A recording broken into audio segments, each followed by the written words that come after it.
Hello everyone, welcome back to let's learn everyone. आज मैं आपके साथ शेयर करने वाली हूँ linking words for comparison and contradiction. मतलब तुलना करने के लिए या दो ऐसे सेंटेंसेस को जोड़ने के लिए जो आपस में एक दूसरे के विरोधी हों या जिन दो सेंटेंसेस में तुलना की जा रही हो। इससे पहले भी मैं लिंकिंग वर्ड्स के और भी वीडियोस शेयर कर चुकी हूँ, आप प्लीज़ जाकर उनको भी देखिए। और अगर आपने अभी तक चैनल सब्सक्राइब नहीं किया है तो प्लीज़ चैनल सब्सक्राइब कर लें।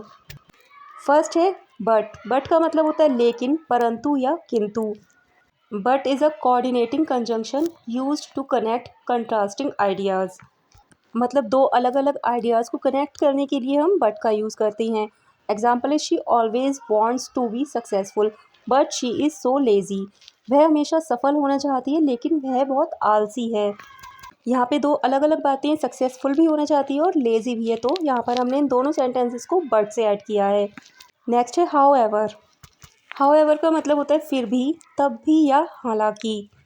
हाउएवर बट से ज़्यादा फॉर्मल होता है, आप इसको बट से ज़्यादा फॉर्मल वे में यूज़ करते हैं। You can use however at the beginning of a sentence yet you can't use but. However को हम सेंटेंस के स्टार्टिंग में यूज़ कर सकते हैं लेकिन हम बट को सेंटेंस के स्टार्टिंग में नहीं यूज़ कर सकते हैं। एग्जाम्पल है I have failed many times however I still keep trying. मैं कई बार असफल हुआ हूँ, हालांकि या फिर भी मैं अभी भी कोशिश करता रहता हूँ। इसको हम इस तरह भी बोल सकते थे, however I still keep trying I have failed many times. लेकिन हम बट को कभी भी सेंटेंस के स्टार्टिंग में यूज़ नहीं कर सकते हैं। नेक्स्ट है नेवरदलेस। नेवरदलेस का मतलब होता है तथापि, फिर भी, तब भी या ऐसा होने पर भी। The nevertheless is a bit more formal and emphatic than however। ये however से थोड़ा ज़्यादा फॉर्मल होता है और साथ ही क्लियर भी होता है। एग्जाम्पल है she said that she was not fully prepared for the exam nevertheless she got A+ in every subject. उसने कहा कि वह परीक्षा के लिए पूरी तरह से तैयार नहीं थी, फिर भी उसे हर विषय में A+ मिला। हम यहाँ पर बट या हाउएवर का यूज़ भी कर सकते थे, लेकिन इसको ज़्यादा फॉर्मल बनाने के लिए हमने यहाँ पर नेवरदलेस का यूज़ किया है, लेकिन मीनिंग सभी के सेम है। नेक्स्ट है ऑल्दो। ऑल्दो का मतलब होता है यद्यपि, हालांकि या तथापि, या फिर लेकिन या परंतु भी होता है इसका मतलब। Although is used when the given condition is positive while the outcome is negative. Although का यूज़ हम उन सेंटेंसेस में करते हैं जहाँ पर कंडीशन तो पॉजिटिव होती है लेकिन आउटकम या रिजल्ट नेगेटिव होता है। जैसे एग्जाम्पल में देखते हैं, although Ram had studied very hard he did not score well. हालांकि राम ने बहुत मेहनत से पढ़ाई की थी लेकिन उसे अच्छा स्कोर नहीं मिला या उसने अच्छा स्कोर नहीं किया। अब यहाँ पर कंडीशन तो पॉजिटिव है, उसने बहुत हार्ड वर्क किया, बहुत मेहनत से पढ़ाई की, लेकिन उसका आउटकम जो है वो नेगेटिव है क्योंकि उसने अच्छा स्कोर नहीं किया। तो ऑल्दो का मतलब होता है यद्यपि, हालांकि या तथापि। नेक्स्ट है इवन दो। इवन दो का मतलब भी सेम होता है, यद्यपि, हालांकि या भले ही। But even though is used when the given condition is negative but the outcome is positive. यहाँ पर ऑल्दो से जस्ट ऑपोजिट है। ऑल्दो में कंडीशन पॉजिटिव थी लेकिन आउटकम नेगेटिव था, लेकिन इवन दो का यूज़ हम तब करते हैं जब कंडीशन नेगेटिव होती है और आउटकम पॉजिटिव होता है। जैसे even though Ram hadn't studied he passed the exam. भले ही राम ने पढ़ाई नहीं की थी लेकिन उसने परीक्षा पास कर ली। यहाँ कंडीशन नेगेटिव है लेकिन आउटकम जो है वो पॉजिटिव है। नेक्स्ट है इंस्पाइट ऑफ। इंस्पाइट ऑफ का मतलब होता है के बावजूद, होने पर भी या आशा के विपरीत। After in spite of and despite we use a noun, gerund और अ प्रोनाउन। इंस्पाइट ऑफ और डिस्पाइट के बाद हम हमेशा नाउन का यूज़ करते हैं या फिर वर्ब की जो आईएनजी फॉर्म होती है जिसे बोलते हैं जीरंड, उसका यूज़ करते हैं या फिर प्रोनाउन का यूज़ करते हैं। एग्जाम्पल है his father never made much money in spite of his success. अपनी सफलता के बावजूद उसके पिता ने कभी ज़्यादा पैसे नहीं कमाए। यहाँ पर हिज प्रोनाउन है तो इंस्पाइट ऑफ के बाद प्रोनाउन आया है, लेकिन अगर हम यहाँ पर जीरंड फॉर्म का यूज़ करें तो बोलेंगे in spite of being successful his father never made much money. Next है डिस्पाइट। डिस्पाइट का मतलब होता है के बावजूद या होने पर भी, सेम मीनिंग है जैसा इंस्पाइट ऑफ का मतलब होता है जो, वही डिस्पाइट का मतलब होता है but despite is a little more formal than in spite of. Despite in spite of से ज़्यादा फॉर्मल होता है। एग्जाम्पल है, despite having a headache I had enjoyed my birthday party a lot. सिर दर्द होने के बावजूद या सिर दर्द होने पर भी मैंने अपनी बर्थडे पार्टी का खूब लुत्फ उठाया या खूब इंजॉय किया, मज़ा उठाया। यहाँ पर डिस्पाइट के बाद जीरंड फॉर्म का यूज़ किया है। हैव एक वर्ब है और हैव के साथ आईएनजी लगाया तो ये हैव की जीरंड फॉर्म हो गई। नेक्स्ट है वाइल। वाइल का मतलब होता है जबकि। While is used when you are contrasting two ideas. जब हम दो आइडियाज़ की तुलना करते हैं, दो आइडियाज़ को कंपेयर करते हैं तो हम वाइल का यूज़ करते हैं। जैसे while most children learn to read easily some need extra help. जबकि अधिकांश या ज़्यादातर बच्चे आसानी से पढ़ना सीखते हैं, कुछ को अतिरिक्त सहायता की आवश्यकता होती है। मतलब कुछ बच्चों को एक्स्ट्रा हेल्प की, एक्स्ट्रा अटेंशन की ज़रूरत होती है। यहाँ पर दो अलग अलग आइडियाज़ हैं जिनको हमने वाइल से कनेक्ट किया है। वाइल का मतलब होता है जबकि।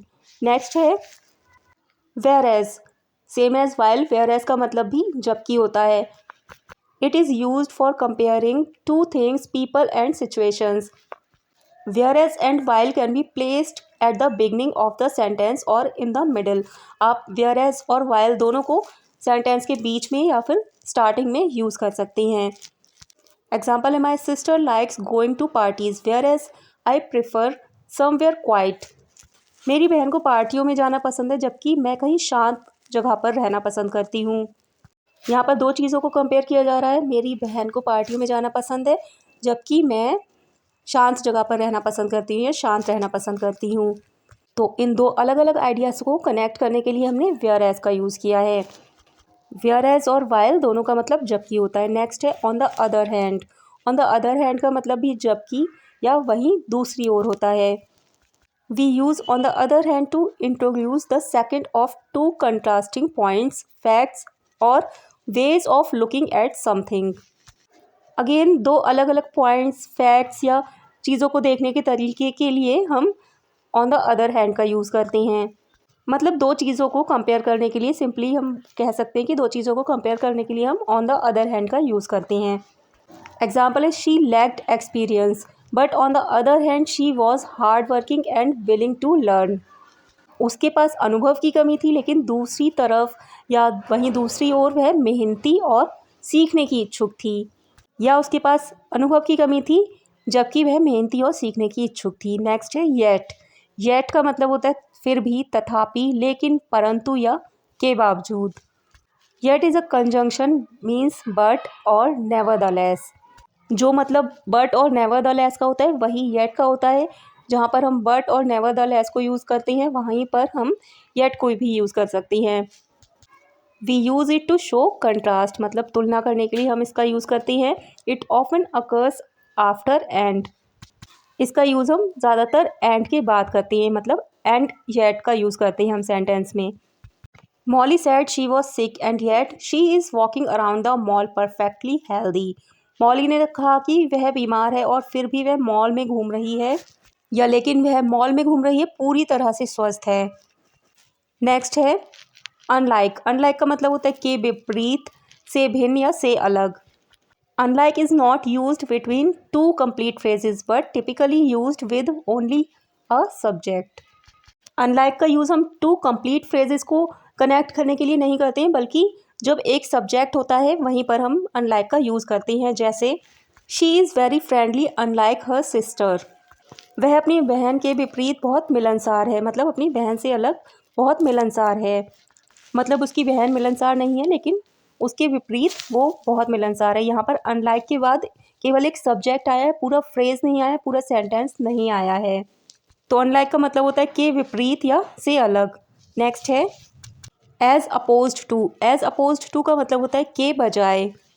It is used for referring to something that is very different from what you have just mentioned. इसका यूज़ हम वहाँ पर करते हैं जहाँ पर पहले जो बात कही गई होती है उससे बिल्कुल अलग, बिल्कुल डिफरेंट जो दूसरी बात होती है या दूसरा व्यू होता है वो होता है। जैसे एग्जांपल से क्लियर करते हैं, students should understand things to learn as opposed to just copying and cramming from books. छात्रों को सीखने के लिए चीज़ों को समझना चाहिए, ना कि सिर्फ किताबों से नकल करना और रटना, या फिर बोल सकते हैं कि छात्रों को किताबों से नकल करना और रटने के बजाय सीखने के लिए चीज़ों को समझना चाहिए। तो एज अपोज टू का मतलब होता है के बजाय। नेक्स्ट है डिफरेंट फ्रॉम। डिफरेंट फ्रॉम का मतलब होता है के विपरीत या से अलग। It is used to compare two और मोर पीपल, थिंग्स और आइडियाज़। इसका यूज़ भी हम दो लोगों, चीज़ों या आइडियाज़ को कंपेयर करने के लिए करती हैं। एग्जाम्पल है the focus on customer service makes this store different from all others. ग्राहक सेवा पर ध्यान इस स्टोर को अन्य सभी से अलग बनाता है। यहाँ पर एक पर्टिकुलर स्टोर की हमने दूसरे स्टोर से तुलना की है या कंपेयर किया है। तो डिफरेंट फ्रॉम का मतलब होता है के विपरीत या से अलग। आई होप आपको सारे लिंकिंग वर्ड्स समझ में आ गए होंगे, अच्छे से क्लियर हो गए होंगे। अगर वीडियो अच्छा लगा हो तो प्लीज़ लाइक करें, शेयर करें, और अगर चैनल सब्सक्राइब नहीं किया है तो प्लीज़ चैनल सब्सक्राइब करें।